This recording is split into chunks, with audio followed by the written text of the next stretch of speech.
नमस्ते।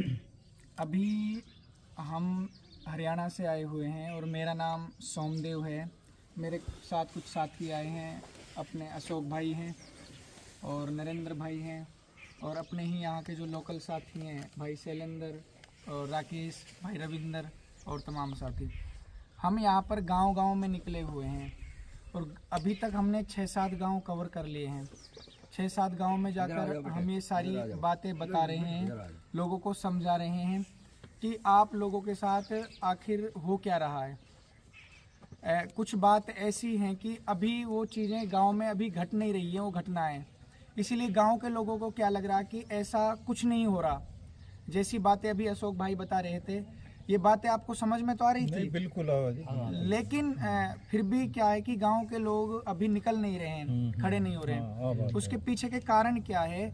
आप देखोगे आज गांव के अंदर आधार कार्ड सबका बना हुआ है ना। आधार कार्ड के साथ आपकी हर चीज़ लिंक है। आधार कार्ड के साथ आपका pan card, voter ID, mobile number, bank account, passport, gas connection, mobile ये आपका पानी का कनेक्शन, बिजली का कनेक्शन, सारी चीज़ आधार कार्ड के साथ कनेक्ट है। अब जब सारी चीज़ आधार कार्ड के साथ कनेक्ट है तो हम लोग कभी सोच ही नहीं पाते हैं कि ये प्रोपेगेंडा पूरा है क्या। आखिर आप लोगों ने कभी इस चीज़ पे गौर दिया कि हमें ये जो चीज़ें बनाई जा रही हैं, तमाम डॉक्यूमेंट्स बनाए जा रहे हैं, इन दस्तावेज़ों की हमें ज़रूरत क्या है? कोई भी एक साथी मुझे ये बता दीजिए कि किसी भी दस्तावेज का आपको फ़ायदा हुआ? एक बात बताओ, आधार कार्ड बनने से आपको फ़ायदा हुआ या सरकार को फ़ायदा हुआ? आपको तो कुछ फ़ायदा नहीं हुआ ना। लेकिन अगर फ़ायदा हुआ तो एक सबूत का तौर मान्य भी कोई मांगा हो सबूत। लेकिन फ़ायदा आपको कुछ नहीं हुआ, लेकिन फ़ायदा किसको हुआ है? सरकार को हुआ है। अब हमें ये नहीं पता कि सरकार को फ़ायदा क्या हुआ है। अब हमें ये भी जानना पड़ेगा ना कि सरकार जो इतने प्रकार के दस्तावेज बनवा रही है, आपका एक दस्तावेज बन गया, क्या बन गया? आधार कार्ड, पैन कार्ड, आपका ये पासपोर्ट, आपकी फैमिली आईडी, सारी चीज़ बन चुकी हैं। और फिर ये सारी चीज़ उन्होंने एक अंतिम डॉक्यूमेंट्स के साथ कनेक्ट कर दी, जो आपस में एक दूसरे के साथ कनेक्ट है, वो आधार कार्ड। अब जो आधार कार्ड है, आपका आधार कार्ड के साथ आपके फिंगरप्रिंट्स भी कनेक्ट हैं, आपका चेहरा भी पूरी तरीके से, आंखों का रेटिना, ये सब कुछ उनके हाथ में है। आप लोग यदि कहीं चले जाते हो, अगर आप अपना नाम नहीं बताते हो या कुछ भी नहीं बताते हो, अब क्या होता था, जो सरकार भारत का जो संविधान है वो चलता है लिखित में। मान लीजिए अगर पुलिस को आपके ऊपर FIR दर्ज करनी है, जब तक आप पुलिस को अपना नाम नहीं बता दोगे तब तक आपके ऊपर मुकदमा नहीं हो सकता। बताओ अगर हो जाए तो नहीं हो सकता ना। आप अगर खड़े हो गए, जज के सामने खड़े हो गए, आप कहते हो कि मैं नाम नहीं बताता, वो क्या जजमेंट पास करेगा? किसके नाम से करेगा? नहीं कर सकता ना। आधार कार्ड के साथ आपका हर चीज़ लिंक है। वो आपका फेस को, चेहरे को स्कैन करके, आंखों को स्कैन करके, आपके फिंगरप्रिंट्स को स्कैन करके वो पता लगा सकता है कि ये कौन है।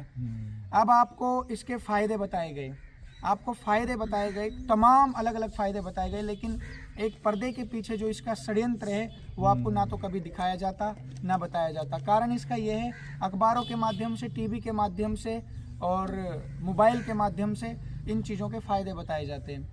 अब इस आधार कार्ड का आप सबसे बड़ा नुकसान देखिए, किसान जो निकले हुए हैं, किसके लिए निकले हुए हैं? वो अपना हक मांगने के लिए निकले हुए हैं। अब आधार कार्ड के साथ उनकी हर ज़रूरत की चीज़ लिंक कर दी है।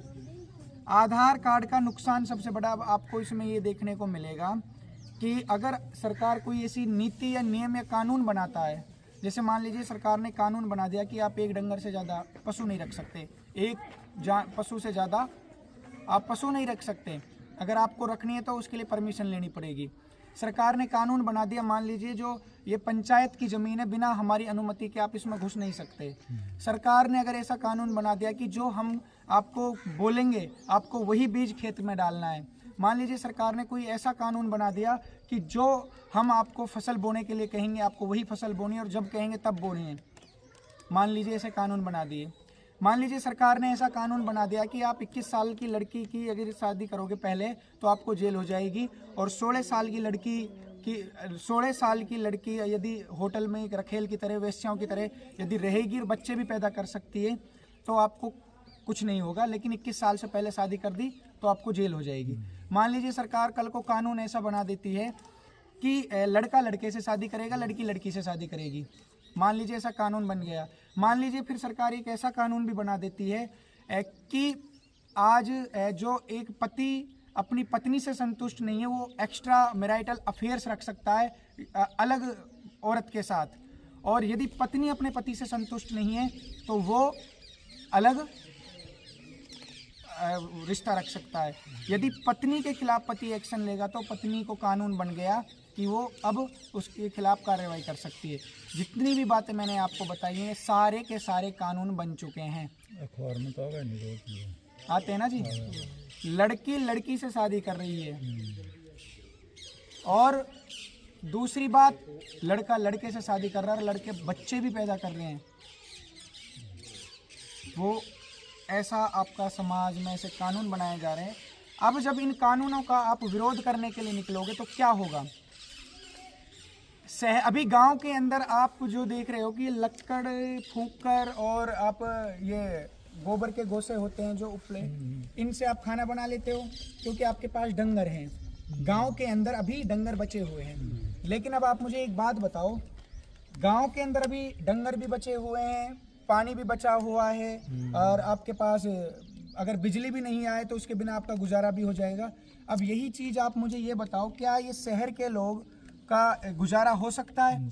क्योंकि शहर के लोगों के पास क्या है, उनका बिजली का कनेक्शन आधार कार्ड के साथ कनेक्ट, उनका गैस का कनेक्शन आधार कार्ड के साथ कनेक्ट, उनका पानी का कनेक्शन आधार कार्ड के साथ कनेक्ट, और उनका सारी चीज़ें जितनी भी है ज़रूरत की आधार कार्ड के साथ कनेक्ट।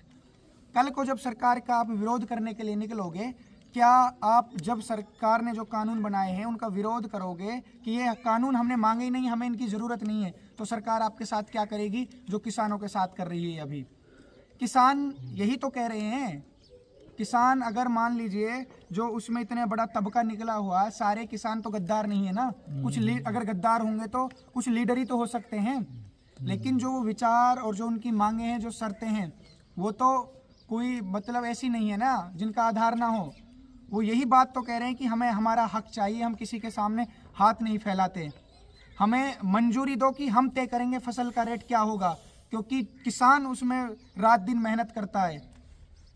अब सरकार क्या करेगी? अब जब वो इन कानूनों का आप विरोध करने के लिए निकलोगे, आपका सबसे पहले क्या करेगी? वो गैस का कनेक्शन काट देगी, आपका पानी का कनेक्शन काट देगी, आपका आधार कार्ड के साथ आपका बैंक अकाउंट कनेक्ट है, उस बैंक अकाउंट को ब्लॉक कर देगी। अब आप बताइए आप क्या कर लोगे? आपको बताया तो ये गया कि आधार कार्ड के फायदे हैं, लेकिन क्या फायदे हैं आपको ये तो अब कभी बताया ही नहीं।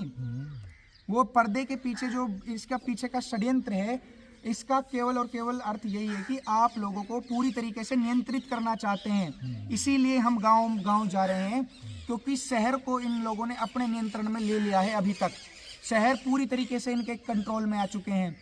आज शहर के अंदर अभी गांव बचे हुए, गांव के अंदर स्मार्ट मीटर नहीं लगे, डिजिटल मीटर नहीं लगे, और गांव में भी अभी घुस चुके हैं। शहर के अंदर एक ऐसा मीटर लग चुका है, अगर आप 5 सेकंड भी लेट हो गए बिजली का बिल भरने में, पानी का बिल भरने में, गैस का बिल भरने में, आपका कनेक्शन काट दिया जाएगा। 5 मिनट बदले। हाँ, ऑलरेडी स्मार्ट मीटर, जैसे कि मोबाइल का रिचार्ज खत्म हुआ, कॉलिंग बंद, ऐसे ही बिजली के बिल की डेट आई, बिजली कट, मीटर से कट, वो डिजिटली मीटर लग चुके हैं। हरियाणा के अंदर कई गाँव में लगाए, वो हमने तोड़ के फिकवा दिए गांव के लोगों को खड़ा करके, क्योंकि अब वो क्या कहते हैं कि शहरों की तर्ज पर उनको गांव बर्बाद करने हैं, गांव को बर्बाद करना है। गांव में शराब के ठेके खुलवाए या नहीं खुलवाए? गांव में आप जब देखोगे, आज भी गांव के अंदर जो जल, जंगल, जमीन और जानवर, उनके ऊपर वो पूर्ण रूप से नियंत्रण पाना चाहते हैं। जिस प्रकार से कहाँ पा लिया उन्होंने? शहरों के अंदर। क्या शहरों के अंदर पशु का कोई पालन करता है? नहीं। वो जीता है केवल और केवल बाजार के ऊपर। बाजार के ऊपर कैसे जीता है? वो इस प्रकार से जीता है, यदि दूध भी खरीदेगा तो वो कंपनियों का दूध पी रहा है, डब्बे का दूध पी रहा है, और उस डब्बे के दूध से बीमारियां पैदा हो रही हैं। जो बीमारियां पैदा हो रही है, फिर उनका ही इलाज वो बेच रहे हैं, और जो इलाज आप ले रहे हो वही इलाज से फिर आप नई बीमारियां आपके अंदर आ रही है। दूध की ही बात नहीं है, वो जो खाना सब्जी जितनी भी चीज़ें बो रहा है खा रहा है उन सब के अंदर केमिकल डाला जा रहा है। आपको 1960 में बताया गया कि हरित क्रांति के नाम पे आपके हाथों में यूरिया डीएपी जैसे जहर थमा दिए गए। ये पेस्टिसाइड्स, हर्बिसाइड्स, इंसेक्टिसाइड्स, ये यूरिया डीएपी, इस सारा का सारा जो जहर डाला जाता है इसका भी एक प्रोपेगेंडा है। हम गांव-गांव में जाके ये समझा रहे हैं लोगों को कि आपको अपने गांव बचाने हैं। ये गांव में ही असली भारत बचा हुआ है। जब गांव के लोग अपनी उन जो मूल परंपराएं थी, जो सनातन परंपराएं थी, जिनसे वो जुड़े हुए थे, जिनसे वो टूटते जा रहे हैं, एक योजनाबद्ध तरीके से आपको तोड़ा जा रहा है। उन परंपराओं से आपको जुड़ना है। टूट ऑलरेडी चुके हैं हम, अब उनको वापस अपनी उस व्यवस्था को हमें समाज के अंदर वापस लेके आना है। अब गाँव जितने बचे हैं, जो अभी इनमें बदलाव नहीं हुआ है, जिन चीज़ों को हम बचा सकते हैं, अभी इतना अपना प्रयास हम करें। जैसे कि पहले आप जब देखते थे, हम एक स्लोगन लेके चलते हैं, गांव-गांव में हम जाकर बताते हैं कि पहली बार बिना बाजार, बिना केमिकल, पूरी पैदावार। आप बिना केमिकल के, बिना बाजार के बीज के आप क्या कर सकते हो? पूरी पैदावार ले सकते हो खेत में से। आपको जहर कोई डालने की ज़रूरत नहीं है। जब से आप जहर डालने लगे हो, पहले जो बुजुर्ग हुआ करते थे वो पूरे दिन खेत में काम करते थे लेकिन फिर भी नहीं थकते थे। क्या थकते थे बताइए? वो आज मखमल के बिस्तर पर हम सोते तो भी नींद नहीं आती, लेकिन वो इतनी मेहनत करते थे, वो पूरा अपना उसका खाते थे स्वाभिमान के साथ। आज आप 5 किलो अनाज पे सरकार के भरोसे पे हो। नरेंद्र मोदी कहता है कि मैं पिछले 5-10 साल से 80 करोड़ लोगों को मुफ्त अनाज दे रहा हूँ और मैं आने वाले 5 साल भी उनको मुफ्त अनाज बांटूंगा। 80 करोड़ लोगों को। बड़ी शर्म की और लज्जा की बात है कि भारत के लोग 80 करोड़ भिखारी बना दिए उसने। वो कहता है कि मैं उनको राशन दे रहा हूँ। अब जो व्यक्ति शुरुआत से ही आपको हाथ में जिसने कटोरा दे दिया, आप आंगनवाड़ी में जाते हो, बचपन से ही आपको क्या दे दिया?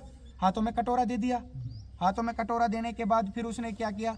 आगे चल के बेरोजगार भत्ता देना शुरू कर दिया इन्होंने। हरियाणा के अंदर तो क्या कानून पास कर दिया था बेरोजगारों के लिए, जो बिना शादीशुदा हैं, रंडुए हैं, जो उनकी पेंशन बांध दी खट्टर सरकार ने।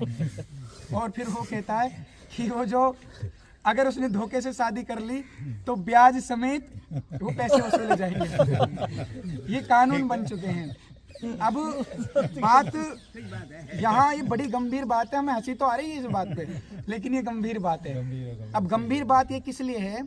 अब जैसे मैं बता रहा था कि गांव को ये अपने कंट्रोल में ले जाना चाहते हैं। अब गाँव को हमें बचाना है। गाँव को किस लिए बचाना है? गाँव जब तक बचे हुए हैं तब तक भारत बचा हुआ है, जब तक आने वाली पीढ़ी बची हुई है।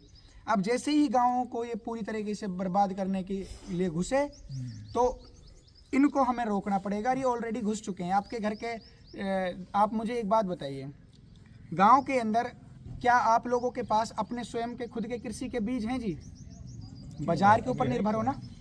एक चीज सरकार ने ऐसे कानून बना दिए, जो बात मैं भी कर रहा था। अब इस बात को लेके चलो और अब इस बात को लेके चलो कि आपके पास अपने बीज नहीं है कृषि के, फसल के। बता दीजिए आपके पास घिया का, टिंडे का, भिंडी का, टमाटर का, बैंगन का, गोभी का, किसी भी चीज का अपना बीज हो तो बता दो। नहीं है? गेहूं का बीज है, बाजरा, आपके पास ज्वार, किसी भी चीज का बीज नहीं है। टोटली निर्भर किस पे हो? बाजार के ऊपर। अब देखिए, अब अभी अंकल जी कह रहे हैं कि पूरा हाइब्रिड है। बीज भी हैं जो हमारे परंपरागत जो बीज होते थे, पहले आपकी उम्र है, आपने देखी होंगी वो चीजें। अब की बार जो मैंने बीज बोया है, अगली बार हम उसी में से ही बीज निकाल के अलग रख देते थे कि अगली बार ये बीज बोएंगे। एक एक दाना पूरा पैदा होता था। अब जो बाजार से आप खरीद के ला रहे हो, उस बीज को आप रखो और अगली बार बो। क्या इतना ही बीज पैदा हो जाएगा जितना पहली बार में हुआ? नहीं हुआ ना। आपको फिर दोबारा नया बीज लाना पड़ेगा। आपके पास अपना बीज नहीं है, बीज है तो बाजार के ऊपर निर्भर हो। और बाजार से भी जो बीज आ रहा है, संकर बीज आ रहे हैं, ये पूरे हाइब्रिड बीज आ रहे हैं। अब सरकार एक बीज और लेकर आ गई है जिसको कहते हैं GMO। पता है आपको? जेनेटिकली मॉडिफाइड ऑर्गेनिज्म है ये। मतलब ये जो बीज है पूरी तरीके से कृत्रिम प्रक्रियाओं के माध्यम से, बायोटेक्नोलॉजी का प्रयोग करके ये बीज बनाया गया है। अगर आप समझो तो इस प्रकार का है ये बीज। मैं आपको आसान भाषा में बताऊं, जिस प्रकार से आपको पता होगा एक गधा होता है और एक होता है घोड़ा। अब उन्होंने एक बीज की नस्ल जो पैदा करी, घोड़े का और गधा का स्पर्म को मिक्स करके एक नई नस्ल पैदा कर दी। क्या? खच्चर। उन्होंने गाय का और देसी गाय का जो वो अपने सांड होते हैं उनका स्पर्म और इन्होंने सुअर का स्पर्म को मिक्स कर एक नई नस्ल तैयार कर दी। कौन सी गाय? जर्सी गाय। अब वो जर्सी गाय का दूध आप पियोगे, वो रिसर्च वैज्ञानिकों ने की, जब हमारे साथियों ने की, तो वो सफ़ेद जहर है। वो आपको कैंसर तक की समस्या पैदा करेगा, आपके घुटनों में समस्याएं पैदा करेगा। अब जो गाय हमारे देश भारत में होती है, वो पूरी की पूरी जो देसी गाय होती है, वो गाय को आप पहाड़ पे चढ़ा दोगे, एक पहाड़ को पार करके वो दूसरे पहाड़ पर भी जब चली जाएगी तो थकेगी नहीं वो। लेकिन जैसे ही आप अमेरिकन गाय को आप जब क्या करोगे, अमेरिकन गाय को जब आप पैदल लेके चलोगे तो धूप में वो ऐसे करने लग जाती है, बंधी बंधी भी सहन शक्ति नहीं है उसमें। नहीं है, बिल्कुल उसमें नहीं है। उसके सामने आप कुछ भी डाल दो वो नहीं, वो सब कुछ खा लेगी। लेकिन गाय के अंदर आप जब कुछ खाओगे, गाय के पास जब आप जाओगे, आपका चेहरा देख के बता देगी आप किस मूड में हो, उसके अंदर वो सहन शक्ति है। आपने बहुत से एग्जाम्पल ऐसे देखे होंगे, जो गाय का पालन करता है, जो गाय को चराता है, वो ग्वालिया होते हैं, अगर उसके मालिक पर कोई हमला कर देता है तो वो गाय क्या करती है, मदद करती है, मारने को आती है। ये गाय के अंदर होती है ये सहन शक्ति। उस गाय के अंदर ये भी होता है कि जो हार्ट का मरीज है, जिसको बीमारी है, वो रोज गाय के ऊपर हाथ फेरे, उसकी बीपी की भी समस्या दूर हो जाएगी। ये गाय के अंदर है ये चीजें, मतलब देसी गाय के अंदर। अब ये षड्यंत्र के तहत इन्होंने गाय को खत्म कराया। अब इन्होंने कानून बना दिया कि एक पशु से ज्यादा नहीं रख सकते। अब गांव के अंदर आपके पास क्या है, अब मैंने बात करी कृषि का बीज खत्म हो गया। अब आप मुझे बताइए, जिस गाय की बात मैं कर रहा हूँ, क्या आपके पास झोटे जो हुआ करते थे, सांड हुआ करते थे, क्या गांव में हैं वो अब? नहीं। अब बीजों के माध्यम से क्या हो रहा है, पशु पैदा करे जा रहे हैं डॉक्टर के थैले में, डॉक्टरों के थैले में। अब मुझे एक बात बताइए, आप बुजुर्ग हो, मुझसे ज्यादा उम्र में हो, अगर एक महिला को पुरुष के संबंध में उसका गर्भ धारण ना कराया जाए और उसके डायरेक्ट बीज रख दिया जाए, उसकी संतान कैसी पैदा होगी? क्या सामाजिकता के भाव उसके अंदर आएंगे? बताओ। वाली बात नहीं आएगी ना। और जो जिस हमारे शरीर को जो जरूरत होती है, वो शरीर मतलब उस शरीर की जरूरत भी पूरी नहीं हो पाएगी। इससे क्या होगा, आप लोगों में भी और उस महिला के अंदर भी रोग पैदा होंगे। ये षड्यंत्र पूरा। आज आप गांव के अंदर क्या कर रहे हो, जब से ये यूरिया DAP लाया गया, जब खेतों में जहर डालना शुरू करे गए, अभी जब GMO बीज आ गए जिनकी मैं बात कर रहा हूँ, ऐसी जैसी गधे का और घोड़े का उन्होंने जब बीज मिक्स करा तो नई नस्ल पैदा हो गई। क्या हुई? खच्चर। ऐसे ही इन्होंने जब मछली का और टमाटर का बीज मिक्स करा तो क्या एक हाइब्रिड टमाटर, एक GMO टमाटर इन्होंने तैयार कर दिया। पहले देसी टमाटर के अंदर आप देखोगे सबसे ज़्यादा क्या पाता था जी? पानी और बीज हुआ करते थे। आज फसल ऐसे आ रहे हैं जिसके अंदर क्या है? बीज ही नहीं है। केले के अंदर मोटे मोटे बीज होते तो बीज दिखाई देते हैं, केले के अंदर नहीं है। अंगूर के अंदर आपको बीज नहीं पाएंगे। जितने भी फसल आप फसल बो रहे हो, वो सब टोटली हाइब्रिड और GMO है, जो कि आपको शरीर के अंदर जब वो जाएंगे, जिस बीज को आप डाल रहे हो, उस बीज को आप जिस ज़मीन में डाल रहे हो, पहले वो बीज ही केमिकल के द्वारा तैयार करा गया, फिर उस ज़मीन में आप जहर डाल रहे हो, वो जहर उस बीज में जाएगा, बीज से वो उसका तना बनेगा, तने से वो उसके फल में आएगा और उस फल से वो आपके पेट में आएगा, और एक माँ अगर बच्चा है तो उसका उसके दूध में आएगा।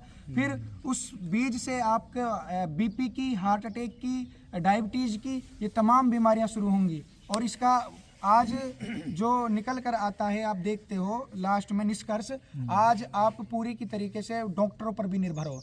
कोई भी जो साथी यहाँ बैठा है, ये मुझे बता दे कि उसके घर में ये रोग ना हो। हर किसी को BP की समस्या होगी, किसी ना किसी चीज़ की, तो हर किसी को समस्या है। अभी जो समस्याएं आई हुई है, इन समस्याओं का कारण जो है वो हमारा ही है।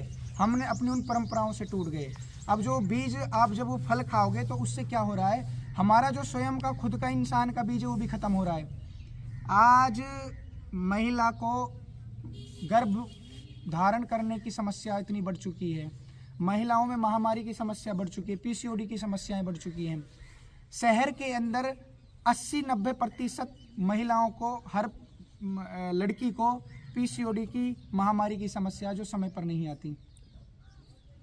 शहरों के अंदर और गांव के अंदर भी अभी चीज़ें आ चुकी हैं। मालाडी गर्भ निरोधक टैबलेट्स दी जाती हैं। अगर मैं खुले शब्दों में कहूँ तो गर्भ निरोधक आपको अलग अलग वस्तुएं दी जाती है ताकि आप बच्चा पैदा ना कर सको। अब वो जो दवाइयाँ दी जाती हैं और जो वो आपको, मैं अगर खुले शब्दों में कहूँ तो आपको प्रोटेक्शन दी जाती है, तो उस प्रोटेक्शन का भी कितना बड़ा साइड इफ़ेक्ट है।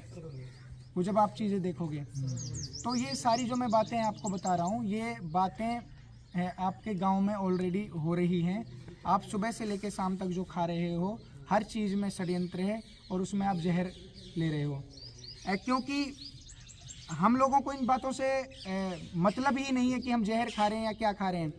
हमें इस चीज़ से मतलब ही नहीं है कि हम हॉस्पिटलों में जा रहे हैं, उससे हमारे शरीर पर क्या फ़र्क पड़ रहा है। हमें इससे कोई मतलब ही नहीं है कि जो अब घटनाएं घट रही हैं वो समाज में आगे चल के घटेंगी या नहीं घटेंगी, और उनका क्या साइड इफ़ेक्ट होगा और आने वाली पीढ़ी पर क्या प्रभाव पड़ेगा।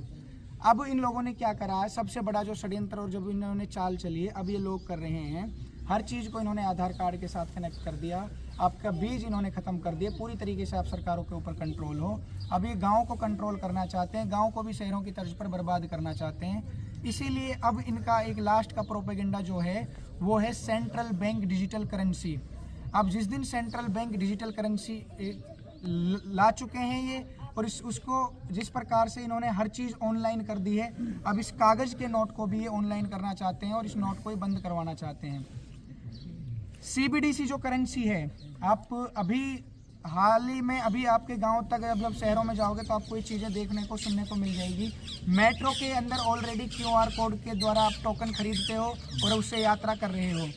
अब क्या है कि जो सेंट्रल बैंक डिजिटल करेंसी को लाने का जो सबसे बड़ा षड्यंत्र है, सेंट्रल बैंक डिजिटल करेंसी को लाने का षड्यंत्र यही है कि आज जो मार्केट के अंदर जितने भी रुपया चले हुए हैं, उस रुपया को ये बंद करना चाहते हैं। और उस रुपया को बंद करने का पीछे का जो इनका षड्यंत्र है, वो षड्यंत्र यही है कि इस नोट के बदले जो आप देखोगे, नोट के ऊपर एक वचन खंड लिखा हुआ होता है और वचन खंड पे लिखा हुआ होता है, मैं धारक को 10 रुपये अदा करने का वचन देता हूँ, या 20 रुपये का वचन, मतलब 20 रुपये अदा करने का वचन देता हूँ।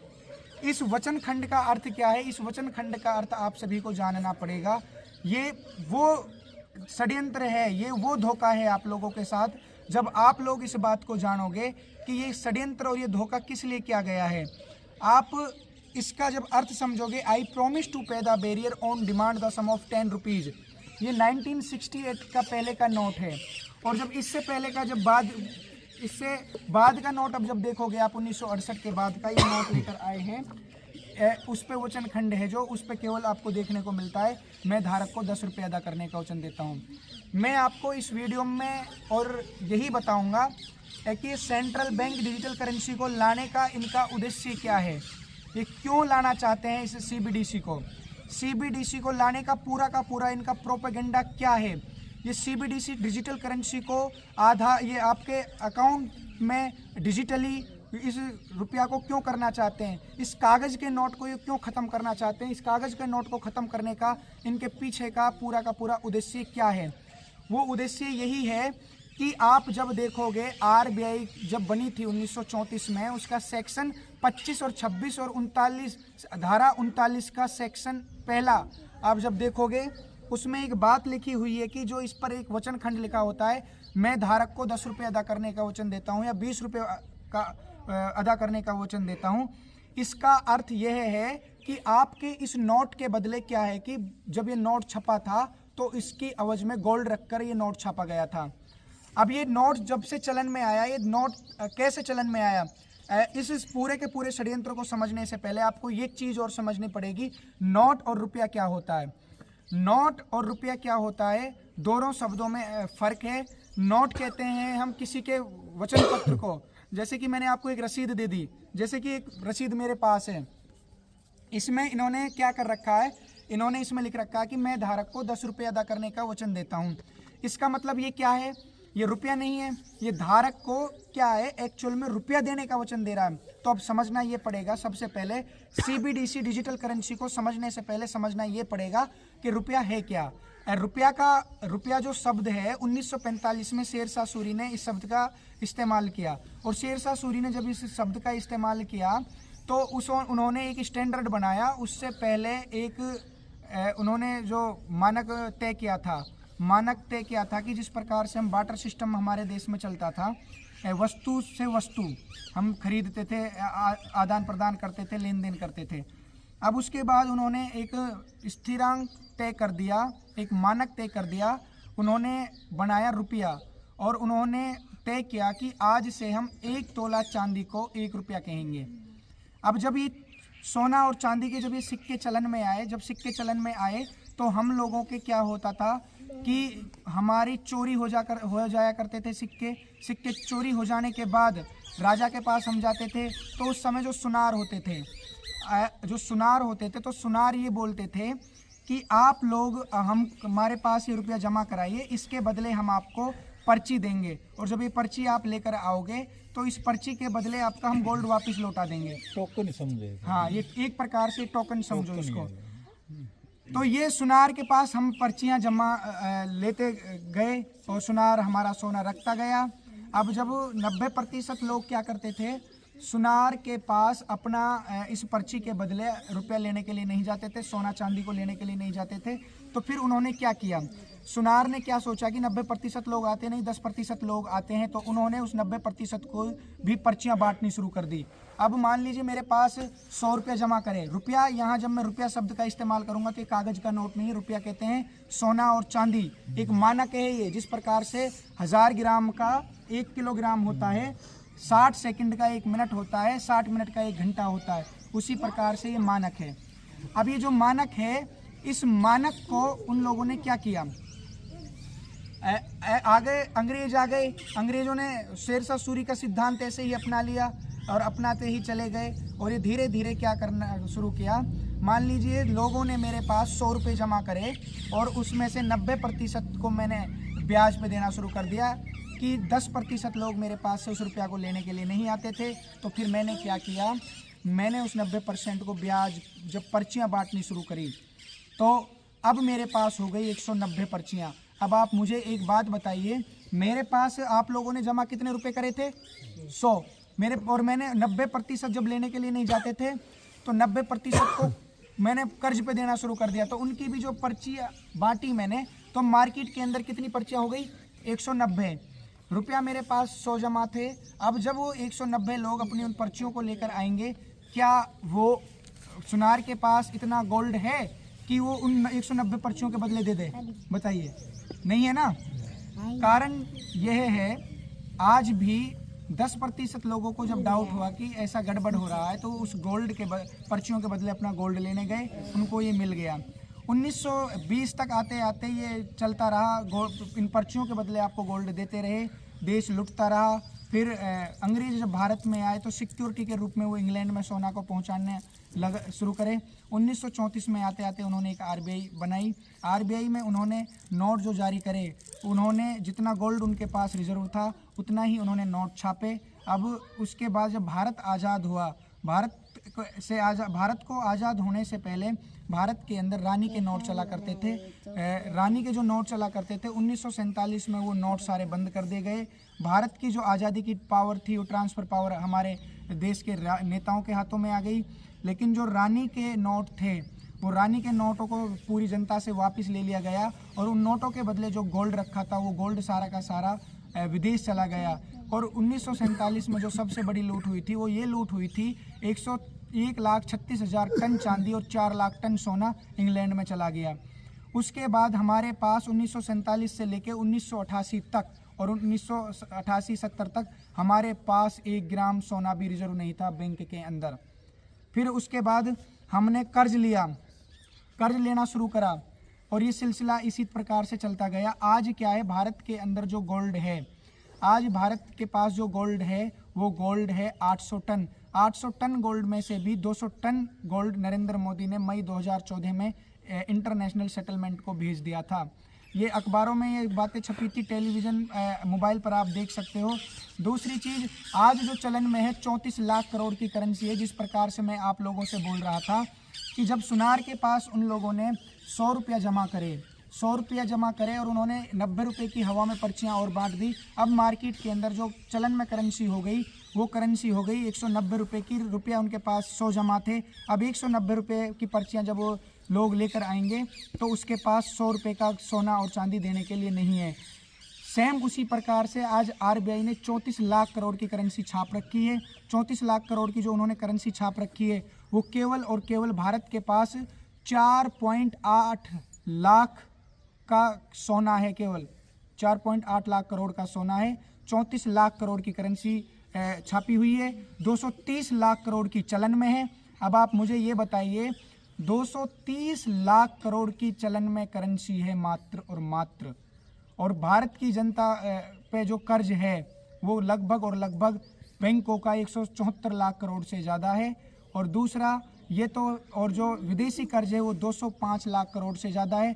भारत के ऊपर 118% से ज़्यादा कर्ज पहुंच चुका है। आंतरिक कर्ज की बात करें जीडीपी का तो वो 98 या 96% से ज़्यादा पहुंच चुका है। 96% भारत पर कर्ज हो चुका है जीडीपी का। पूरी दुनिया की जीडीपी जितनी है उससे कई गुना पूरे संसार पर कर्ज हो चुका है। पूरे संसार के देश, चाहे फ्रांस हो, अमेरिका हो, जापान हो, इंग्लैंड हो, इटली हो, जर्मनी हो या फिर कोरिया हो, सारे के सारे देशों पर कर्ज है। आखिर ये कर्ज किसका है, ये आपको जानना जरूरी है। अब मैं बात कर रहा था सेंट्रल बैंक डिजिटल करेंसी की। अब बैंकों के पास, जब मैं ये वचन खंड की बात कर रहा हूँ, जब आप इस वचन खंड को लेकर बैंकों के पास जाओगे तो आप जो ये देख रहे होंगे कि मैं धारक को 2 रुपये अदा करने का वचन देता हूँ, तो सरकार को क्या करना पड़ेगा, बैंकों को क्या करना पड़ेगा, 1934 की आरबीआई एक्ट को आप पढ़िए, उसका सेक्शन 25 और 26 को पढ़िए, 39 धारा 39 की धारा 1 को पढ़िए। उसमें क्लियर लिखा हुआ है कि इसके बदले जो आपका गोल्ड रखा है सिक्योरिटी के रूप में, उसको देने के लिए बाध्य है बैंक। आप आरबीआई में जाइए, आपके बटुओं में, आपके जो पर्स में आपका जो 500 का नोट रखा है उसको निकालिए, उस नोट पे जो लिखा है वचन खंड उसको पढ़िए। उस वचन खंड को जब आप आरबीआई के सामने लेकर जाओगे तो आपको समझ में आएगा कि जो हम बातें कर रहे हैं ये सारी की सारी ऑथेंटिक हैं, डॉक्यूमेंट्स में हैं। 1882 का पेपर करेंसी एक्ट को पढ़िए आप, 1906 का कॉइनेज एक्ट को पढ़िए आप। 1906 का कॉइनेज एक्ट में ये आज भी उल्लेखित है कि 1 रुपये के बराबर 777 मिलीग्राम गोल्ड होता है, तो 10 रुपये के बराबर आपका लगभग 50,000 रुपये का गोल्ड हो गया। 2,000 रुपये के बराबर आपका 1.5 किलो गोल्ड सोना हो गया। आप जब आरबीआई के पास, ये हम नहीं कह रहे ये बात, ये कागजों में है, ये कागज का नोट कहता है, और ये जो कागज का नोट कहता है इस पे लिखा हुआ है, गवर्नर ने सिग्नेचर कर रखे हैं, लेकिन आपको गोल्ड नहीं देते। अगर आप आरबीआई में, बैंकों के पास यदि आप इस नोट को लेकर जाओगे और आप उनसे कहोगे कि इसके बदले हमें हमारा सोना चाहिए, तो उनकी पोल खुल जाएगी। उनका ये जो षड्यंत्र चला हुआ है ये पूरा का पूरा ध्वस्त हो जाएगा, टूट जाएगा। आरबीआई के पास आप जाओगे तो ये पूरा टूट जाएगा। आपको पता होगा, आपने सुना होगा, आप गूगल पे सर्च कीजिए, अमेरिका का 28वां राष्ट्रपति था विल्सन वुडरो। उन्होंने ये कहा था कि दुनिया में कुछ ऐसे लोग हैं कि जिनकी आलोचना, जिनमें जब अपने अर्थशास्त्रियों से बात करता हूँ, अपने यार दोस्तों से बात करता हूँ, तो वो कहते हैं कि अगर हम उनके बारे में कुछ बात करेंगे तो वो लोग हमें मार देंगे, बर्बाद कर देंगे। अगर कोई उनकी आलोचना भी करता है, उनका विरोध भी करता है, तो बहुत दबे शब्दों में करता है। आपको पता होगा अमेरिका का जो राष्ट्रपति था केनेडी, उन्होंने ये कहा था कि वो चाहता था कि जो ये डॉलर छापते हैं अमेरिका में वो हमारे पास अधिकार हो, उसको मरवा दिया गया। उसके बाद निक्सन आया, उन्होंने फिर ये परमिशन दी और उनके वो चाल में फंस गया। वो लोग कौन हैं ये आपको जानना जरूरी है। दूसरी बात, हम बात कर रहे थे सीबीडीसी को लाने का पीछे का उद्देश्य क्या है। जब मैं बात करता हूँ इस वचन खंड जो लिखा हुआ है, भारत के अंदर जितनी भी करेंसी चल रही है पूरी की पूरी टोटली फ्रॉड है, नकली है। और इसका सबसे बड़ा सबूत ये है, भारत के अंदर 34 लाख करोड़ की चलन में करेंसी है। आप गूगल पे सर्च कीजिए, भारत के पास जो कर्ज है वो केवल और केवल 800 जो कर्ज है वो कम से कम 230 लाख से ज़्यादा हो चुका है विदेशी, और बैंकों का जो कर्ज हो चुका है 170 लाख करोड़ से ज़्यादा हो चुका है। और आंतरिक कर्ज आप देखोगे 118 जीडीपी का 95% ज़्यादा जा चुका है, और 118% से पूरे आप देखोगे सरकार के ऊपर कर्ज हो चुका है इन बैंकों का, इन सब का। तो सीबीडीसी को लाने का सबसे पीछे जो उद्देश्य है वो यही उद्देश्य है इन लोगों का, कि अब इन लोगों की ये चाल समझने आ चुकी है कि जिस प्रकार से भारत की आरबीआई के पास 800 टन गोल्ड है, उस 800 टन गोल्ड का केवल और केवल जो रुपया की कीमत में जो उसकी कीमत है वो है 4.8 लाख करोड़। और ये जो कागज के नोट चले हुए हैं, ये कागज के जो नोट चले हुए हैं केवल और केवल 34 लाख करोड़ चले हुए हैं। कितने चले हुए हैं? अगर ये 34 लाख करोड़ अगर भारत की जनता के पास ये नोट चले हुए हैं तो 34 लाख करोड़ का आरबीआई के पास आज गोल्ड होना चाहिए था। बाकी इन्होंने सारा का सारा हवा में फेंक रखा है, हवा में छाप रखा है। और इतना ही नहीं, पूरी भारत की जनता पर 230 लाख से ज़्यादा की इन्होंने डिजिटल के माध्यम से और अलग अलग माध्यमों से इन्होंने क्या दे रखा है, कर्ज दे रखा है। 34 लाख करोड़ को भी अगर हम माने आप इसको जमा कराओगे तो जो मैं 230 बता रहा था, जो 198% इन्होंने चला रखा है मार्केट के अंदर, वो टोटली नकली रुपया है। और जो आपके अकाउंट में, आपके हाथों में, आपके जो जेब में ये नोट रखा है, आपके पर्स में, चाहे 2 रुपये का हो और 2 रुपये से लेके 2000 तक का, ये सारे के सारे नोट नकली हैं। इसका सबसे बड़ा सबूत ये है, आप CBDC को समझने से पहले आप ये भी समझिए कि 1968 में जो वचन खंड लिखा होता था, उस पर लिखा होता था, I promise to pay the bearer on demand the sum of 10 rupees at any office. लेकिन आप 1968 के बाद का जब आप नोट देखोगे तो उस पर एक बात लिखी हुई है कि I promise to pay the bearer, और केवल उस पर लिखी हुई है the sum of 2 rupees, 100 rupees, 500 rupees, 100 rupees. लेकिन इसमें से, इस नोट में से एट एनी ऑफिस काट दिया गया और ऑन डिमांड काट दिया गया। 1860-61 में जो IPC बनी थी, उस IPC में ये अंग्रेजों ने एक कानून बनाया था कि इस वचन खंड में अगर कोई बदलाव करेगा तो इस वचन खंड को उस IPC सेक्शन 489 के तहत, आप सर्च कीजिए, गूगल पे सर्च कीजिए, आप सभी साथी इस बात को सर्च कीजिए कि IPC सेक्शन 489 और उसके सब सेक्शन ABCD और IPC सेक्शन, आप पुलिस की धाराओं को, इनको गूगल पे सर्च करके देखिए, 230 से लेकर 254 तक, जो इन्होंने भारत की करेंसी के साथ डिवैल्यूएशन कर रखा, कूटकरण कर रखा है, आपको पता चलेगा। CBDC को लाने का जो सबसे बड़ा प्रोपेगेंडा इनका यही है, मैं आपको बताता हूँ। अब इन लोगों की जब पता चल चुकी है भारत की जनता को, जब हम हजारों लाखों लोगों को बेघर होने से बचा चुके हैं और बैंक के चंगुल से निकाल चुके हैं, प्रॉपर्टी को नीलाम नहीं होने देते हैं, लोगों को आत्महत्या करने से, फांसी लगाने से जब बचा चुके हैं, हम RBI के पास जब नोटिस भेजते हैं, हम भारत सरकार के पास जब नोटिस भेजते हैं, हम इस फ्रॉड के खिलाफ जब पुलिस में कंप्लेंट करते हैं, बैंकों के मैनेजर के से सवाल करते हैं कि आप बताइए जिस रुपए में आप लेन देन कर रहे हो ये असली है या नकली, आप जिस करेंसी में आप लेन देन कर रहे हो इसका मानक स्टैंडर्ड क्या है। हम आप लोगों के ऊपर आरोप लगाते हैं, हम DC, SP, SDM, तहसीलदार, हम supreme court, high court, district court और जितने भी शासन प्रशासन के व्यक्ति हैं उनको चैलेंज करते हैं, कोई भी एक व्यक्ति आए और ये बताए हमको कि तुम लोग ये बात गलत कर रहे हो। अगर हम ये बात गलत कह रहे हैं, हमारे ऊपर सबसे बड़ा संगीन धाराएं लगनी चाहिए, देशद्रोह का मुकदमा लगना चाहिए, क्योंकि यदि हम ये अफवाह फैला रहे हैं, अगर हम अफवाहें फैला रहे हैं, तो जब हम किसी SP, IG, DGP या फिर हम जज से अदालतों में जब ये बात करते हैं, हम इन अपनी बातों को रखते हैं, तो वो जज भी ये कह देता है कि आप जो बात कर रहे हो सब सही कह रहे हो। एक अधिकारी भी एक बात ये कह देता है कि आप जो बातें कर रहे हो सब सही कर रहे हो। लेकिन हम कुछ नहीं कर सकते। हम इसलिए नहीं कर सकते कि हमारा एक दायरा है, हम एक दायरे में रहते हुए हम एक सीमा में बंधे हुए हैं। अगर हम इस कंप्लेंट को करते हैं, जिन लोगों ने, आप लोगों को नहीं पता हो, 1906 का कॉइनेज एक्ट को निरस्त करके इन्होंने 2011 का कॉइनेज एक्ट बनाया गया है और उसमें लिख दिया गया कि अब इन नोटों के बदले कोई सिक्योरिटी नहीं है। अब इन नोटों के बदले जब कोई सिक्योरिटी नहीं होगी, कारण इसके पीछे ये है कि बैंकों के पास आप लोगों को देने के लिए गोल्ड नहीं है, क्योंकि जिस प्रकार से 34 लाख करोड़ की RBI की करेंसी चली हुई है, उसका केवल और केवल RBI के पास 4.8 लाख करोड़ का केवल गोल्ड है, बाकी का गोल्ड है ही नहीं। अब उसको अपनी ये चोरी सबसे बड़ी जब छुपानी है और बैंकों को जब छुपानी है, तो उनको अब अपना इस षड्यंत्र को और आगे चलाने के लिए उनको लानी है CBDC करेंसी, डिजिटली रुपया। अब जब डिजिटली रुपया आ जाएगा, 2011 में कानून उन्होंने पास कर दिया कि नोटों के बदले कोई भी आपका सोना नहीं मिलेगा आपको, तो आपके पास केवल और केवल क्या बच जाएगा? कुछ नहीं बचेगा। एक का सिक्का आता है, उसमें अंगूठा छपा होता है, इस ठेंगे के अलावा आपके पास कुछ नहीं बचेगा। आपको ये बातें गंभीर कितनी लग रही हैं मैं नहीं जानता, मुझे नहीं पता कि आप इन बातों को कितनी गंभीरता से लोगे।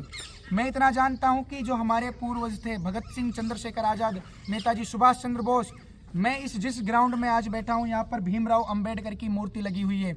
आज भीमवादियों से मैं अगर ये भीमवादी इस वीडियो को देखेंगे तो आज मैं उनको चैलेंज के साथ कहता हूँ, जिस भीमवाद में आप पड़े हुए हो, आप चैलेंज के साथ मैं करता हूँ, आपके अंदर भीमराव के एक भी पग चिन्हों पर चलने का सामर्थ्य नहीं है, क्योंकि आप लोग नहीं जानते कि एक्चुअल में भीमराव अंबेडकर कौन था। ये भीमराव अंबेडकर वही था जब इस करेंसी को लागू 1947 में किया जा रहा था, तो ये भीमराव अंबेडकर ही था जिन्होंने ये कहा था कि जिस दिन मुझे मौका मिलेगा सबसे पहले मैं इस संविधान को आग लगाऊंगा। लेकिन हम जो भीमवादी बने हुए हैं, अपने आप को जो भीमट्टा कहते हैं, हम लोगों को नहीं पता कि एक्चुअल में आदरणीय भीमराव अंबेडकर के क्या सपने थे।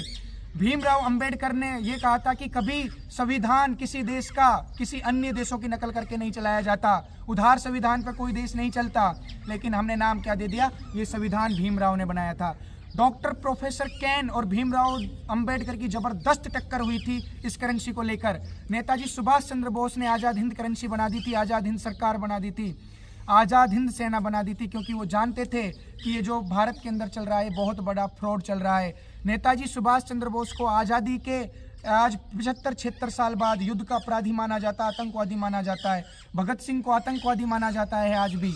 दस्तावेजों में वो तमाम सारे क्रांतिकारी थे, उन सबको उग्रवादी, आतंकवादी और युद्ध के अपराधी माना जाता है। हम लोग इन चीज़ों पर ध्यान देते ही नहीं। जिस दिन CBDC डिजिटल करेंसी आ जाएगी, आप लोगों के पास कुछ नहीं बचेगा। जिस प्रकार से आज किसान आंदोलन कर रहे हैं, क्रांति कर रहे हैं अपने उनके लिए, हक के लिए, अपने आजीविका के लिए, आपके सिद्धांतों के लिए, जो ये अनैतिक कानून जो सरकार बना रही है, इनके खिलाफ जब आप लड़ोगे, ये CBDC डिजिटल करेंसी को आते ही सरकार के खिलाफ आप खड़े हुए, आपका अकाउंट ब्लॉक होगा। आपको एक छोटी सी कहानी मैं सुनाता हूँ। एक बार एक पेड़ पर कुछ हंस रहा करते थे। उन हंस में एक मुखिया था। वो मुखिया उन बाकी हंसों को समझाता था कि जीवन कैसे जीना है, आपको संसार में कैसे रहना है, बच्चे कैसे पैदा होते हैं, बच्चों का पालन कैसे होता है। वो क्योंकि वो परिवार का मुखिया था, समाज का मुखिया था, उन हंसों को बातें बताया करता था। एक दिन क्या होता है, जिस पेड़ पर वो हंस रहा करते थे, उस पेड़ पर नीचे से एक छोटी सी बेल उपजनी शुरू कर देती है। और जब वो बेल उपजनी शुरू होती है तो वो हंस था, जो बुजुर्ग था, वो बड़ा ही बुद्धिमान था, और वो जो हंस देख रहा था आने वाले बहुत दूरदृष्टि था। वो कहता था उन बाकी हंसों से, ये बेल जो उठ रही है, पैदा हो रही है, एक दिन ये बेल हमारे अस्तित्व का सबसे बड़ा, अस्तित्व के लिए खतरा साबित होगी, इस बेल को अभी समाप्त कर दो। तो बाकी हंस उस बुजुर्ग हंस पर हंसने लगे और वो कहने लगे कि ये हंस पागल हो चुका है। ये मुखिया था, जो उनका ताऊ काका जो भी वो अपनी भाषा में बोलते हैं, कि ये पागल हो चुका है। जिसकी जो बेल है, जो अभी इतनी सी है, वो बेल अभी हमें क्या दुख पहुंचाएगी। लेकिन वो बेल बढ़ती गई। जब वो बेल बढ़ने लगी, हंस की वो क्योंकि दूरदृष्टि था, वो आगे की चीज़ों को देख पाता था कि आगे क्या होने वाला है, और वो हंस बताता रहा, लेकिन वो उसका मजाक उड़ाते रहे। एक दिन वो बेल इतनी बढ़ गई कि उस बेल पर चढ़ने के लिए सीढ़ियाँ बन गई, और एक दिन शिकारी आया, उस पर जाल बिछा कर गया, और बाकी हंस वहाँ दाना पाने के लिए उस पेड़ से नीचे गए हुए थे। जैसे ही वो हंस आए, उससे पहले शिकारी जाल बिछा चुका था। शिकारी जाल बिछा कर चला गया, और वो जाने के बाद हंस जब आए उस जाल में फंस गए, और वो जब सारे हंस फंस गए तो वो बोला कि उस बुजुर्ग हंस से कि आप जो कहते थे आप ठीक कहते थे, हम नादान थे, हम बच्चे थे, हम नहीं देख पा रहे थे कितनी आगे का, जितना आप आगे का आप सोच लेते हो।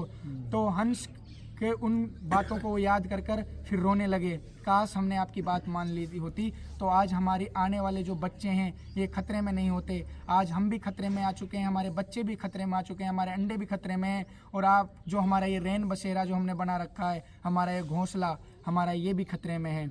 तो फिर वो कहते हैं कि हमसे जो गलती हो गई हम उसके लिए माफ़ी चाहते हैं, अब बताइए हमको क्या करना है। तो वो हंस कहता है कि अब जब शिकारी आएगा, जो जैसा मैं कहता हूँ जो गलती हो गई वो सुधारी तो जा सकती है, लेकिन वो समय जो चला गया, जो घटनाएं घट गई, वो वापस तो नहीं हो सकती। लेकिन अब जब शिकारी आए तो आप सबको मरने का नाटक करना है। जब तक शिकारी को लगेगा कि आप मर चुके हो, जाल से आपको नीचे पटकेगा, जब तक सबको ना पटक दे तब तक आपको कुछ नहीं करना। मैं आपको एक वो दूंगा इशारा, फुर, तो फुर कहते ही मेरे आप सबको उड़ जाना है। अब मैं जो इस कहानी का समझाने का आपको यही उद्देश्य है कि हमारी कहानी उस हंस की तरह है, शहरों की, गांव की, और गांव में जो लोग रह रहे हैं उनकी, कि वो लोग इन आने वाली इन चीज़ों को इतनी बड़ी गंभीर चीज़ें देख ही नहीं पा रहे हैं।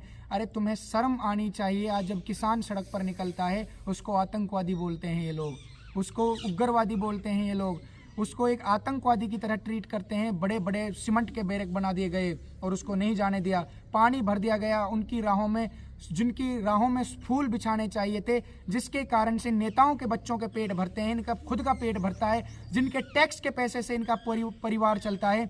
उन नेताओं ने और उन प्रशासन के व्यक्तियों ने जिनके चरणों में फूल बिछने चाहिए थे उन्होंने सूल बिछाए। आप लोग उन वो हंस वो देख पा रहे हैं उन समस्याओं को जो सड़क पे आज दौड़ रहे हैं, और वो बाकी हंस मजाक बनाकर और देखकर घर में बैठ चुके हैं। उनको कुछ मतलब नहीं है इस बात से, उनको कुछ नहीं लेना इन चीज़ों से कि हम क्यों पैदा हुए, क्यों मर गए। किसी कवि ने कहा था, अगर जिंदगी मिली है तो कुछ देशभक्ति का भी जुनून रखिए, वरना यहाँ पर लाखों लोग रोज कीट पतंगों की तरह रोज फना होते हैं। जिंदा दिल्ली ही मतलब ये लगा लीजिए, जिंदा दिल्ली का नाम ही जिंदगी है, वरना लाखों लोग यहाँ कीट पतंगों की तरह रोज फना हो रहे हैं। जो लोग ये कहते थे कि मेरे बिना देश नहीं चल सकता, मेरे बिना परिवार नहीं चल सकता, आज शमशान में जाकर देखोगे उनकी राख बनी हुई है और उनके बिना भी परिवार वो चल रहा है। आप लोग सोचते हो कि आप क्यों आए हो संसार में, आपका आज शहर में गांव के लोगों में केवल एक होड़ मची हुई है, केवल पैसा पैसा पैसा। जिस पैसे के पीछे आप भाग रहे हो, मैंने आपको इस सारी जो बात बताई, ये सारा का सारा पैसा नकली है, असली पैसा आपको पता ही नहीं। जिस पैसे के लिए मेहनत का मजदूर अपने सिर इतना श्रम आप कर रहे हो, इतनी मेहनत करने के बावजूद भी आपको असली पैसा नहीं दिया जाता। और जो व्यक्ति अमीर हैं वो और अमीर होते जा रहे हैं और जो गरीब हैं वो और गरीब होते जा रहे हैं। उसका सबसे बड़ा कारण यही है कि हवा में वो नकली पैसा छाप रहे हैं। अमीरों को सबसे ज़्यादा पैसे बांटे जा रहे हैं, जो और अमीर है वो और अमीर हो गए, जो बहुत गरीब है वो और बहुत गरीब हो गए। आज 80 करोड़ लोगों को मुफ्त अनाज बांटा जा रहा है, वो केवल और केवल भीख पर निर्भर हैं। हमारा देश कभी ये देश नहीं हुआ करता था। आप लोगों को हम यही बात गांव-गांव में आकर बता रहे हैं। ये सारी बातें वो बातें हैं कि जो आप लोगों को समझनी चाहिए। आप इन बातों को समझोगे तो उस हंस की भांति इन समस्याओं का आप निदान कर लोगे, इन समस्याओं को हल कर लोगे। CBDC central bank digital currency जिस दिन आएगी उस दिन आपके पास विरोध करने का भी कोई साधन नहीं बचेगा। टोटली आप कंट्रोल हो जाओगे। CBDC आधार कार्ड के साथ हर चीज़ को कनेक्ट करने का यही उद्देश्य है, आप लोगों को पूर्ण रूप से गुलाम बनाना। आपका आधार कार्ड के साथ पैन कार्ड, मीटर, बिजली, गैस, पासपोर्ट, मोबाइल, हर चीज़ आधार कार्ड के साथ कनेक्ट कर दी है। आप विचार कीजिए, हार्प तकनीक के माध्यम से बरसात कराई जाती है। आपको मैं सर्च करने के लिए, आपकी रिसर्च के लिए कुछ पॉइंट बताता हूँ। सर्च कीजिए आप, जिस न्यू व्यवस्था की नरेंद्र मोदी बात करता है वो क्या है। आप सर्च कीजिए हार्प टेक्नोलॉजी क्या है। आप सर्च कीजिए कि 5G के क्या साइड इफ़ेक्ट हैं जो हम लोगों को नहीं पता। आप सर्च कीजिए GMO बीज के बारे में, आप हाइब्रिड के बीज के बारे में सर्च कीजिए। आप सर्च कीजिए 1934 की जो मैं आपको धाराएं बता रहा था, 25, 26 और 39 की एक, इनको आप सर्च कीजिए। IPC सेक्शन 12 चैप्टर के 250 से लेकर और 254 तक, और आप 18 IPC सेक्शन के 18 चैप्टर का आप 489 और उसके सब सेक्शन ABCDE, इनको आप सर्च कीजिए कि इनके में क्या लिखा हुआ है। आपको जानकर ये हैरानी होगी। और आप सर्च कीजिए कि भारत के जो इस नोट पर लिखा हुआ है ये वचन पत्र, इस वचन पत्र का मतलब क्या है। आप सर्च कीजिए जो इस पर लिखा हुआ है guaranteed by the central government. Central government क्या होती है, जबकि भारत के संविधान के अंदर केवल भारत सरकार को 3 नामों से जाना जाता है। केंद्रीय सरकार, जो आप कह रहे हो कोई केंद्रीय सरकार नहीं है, तो केवल 3 ही नामों से भारत सरकार जानी जाती है। पहली union of government, Republic of India, government of India. ये जब सारी चीज़ें आप जानोगे, ये मैं आपके रिसर्च के लिए आपको ये सारी बातें दे रहा हूँ। आपको हर चीज़ से आप इंटरलिंक कर पाओगे जो मैंने बातें बताई हैं। आपको मैं आशा करता हूँ कि इस वीडियो को अपने साथियों तक ज़्यादा से ज़्यादा भेजें और गांव के उस व्यक्ति तक ये चीज़ें भेजो जो आज जिन गाँव में ये लोग घुस रहे हैं अपनी उन सनातन परंपराओं को तोड़ने के लिए। और यहाँ पर जो ग्रामवासी जितने भी सभी बैठे हैं, अगर आप लोगों को ये बातें गंभीर लगी हैं, अगर समझ में आया है, आपको लगा हो कि ये बातें हमारे लिए ज़रूरी थी, तो आप सबका मैं धन्यवाद करता हूँ। अदरवाइज हम तो निकल पड़े हैं समाज के निर्माण के लिए, कोई चले या ना चले हम तो चल ही दिए हैं। क्योंकि हम समझते हैं कि हमारे ऊपर जो कर्ज है उस गुरु गोविंद सिंह के उन बच्चों का जो जिंदे दीवारों में चिन दिए गए, भगत सिंह, भीमराव अंबेडकर और तमाम जितने भी हमारे क्रांतिकारी साथी हुए हैं, जो जिन्होंने अपना स्वार्थ नहीं देखा और इस राष्ट्र के लिए वो अपने प्राण न्यौछावर कर गए। हम केवल इसलिए नहीं निकले हैं कि हम गांव के लोगों को समझा देंगे, हमारा काम है समझाना, कोई समझे या ना समझे, कोई बचे या ना बचे। हम किसी को बचाने नहीं निकले, क्योंकि हमें लगता है कि हमारा कर्म है लोगों को ये सारी बातें जो बीत रही हैं, अगर वो इन बातों को समझते हैं तो स्वयं ही अगर बचना चाहेंगे तो बचेंगे। अगर इतनी बातों को सुनकर भी, समझकर भी अगर आप लोगों का खून नहीं खोलता है तो समझ लीजिए आप नपुंसक हो चुके हो। नपुंसक ऑलरेडी आप क्यों हो चुके हो? क्योंकि बच्चे भी आप पैदा नहीं कर पा रहे हो, इंजेक्शन के माध्यम से आप बच्चे पैदा कर रहे हो। वो आपके अंदर बीज रहा ही नहीं जो एक भगत सिंह को जन्म दे सके, एक महाराणा प्रताप को, गुरु गोविंद सिंह को जन्म दे सके। अगर आपका इन बातों से खून नहीं खोलता तो यकीन मानिए वो खून नहीं, वो पानी है। और इन्हीं शब्दों के साथ मैं आप सभी को धन्यवाद करता हूँ। सभी को नमस्ते, जय हिंद, जय भारत।